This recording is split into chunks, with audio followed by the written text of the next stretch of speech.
So you've installed the Zamzar desktop app, and now you want to know how to use it to convert your file?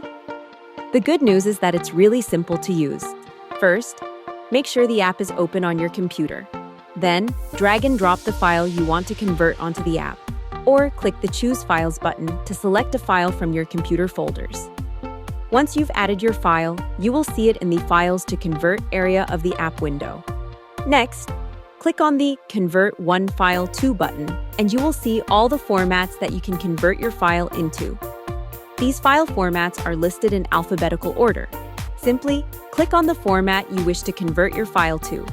The conversion of the file will then begin.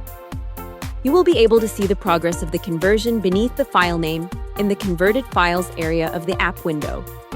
Once the conversion is complete, the converted file will be automatically downloaded to the same folder as your original file on your computer, and the app will show the file as downloaded. Clicking on the file in the app window will take you to the computer folder the app is in so you can open it. Near the top of the app window, you will see how many conversions you have remaining.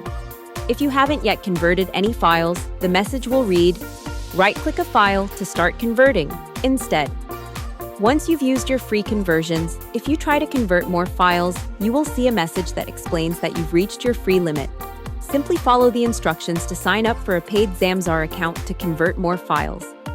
And that's how you convert a file with the Zamzar desktop app on a Mac.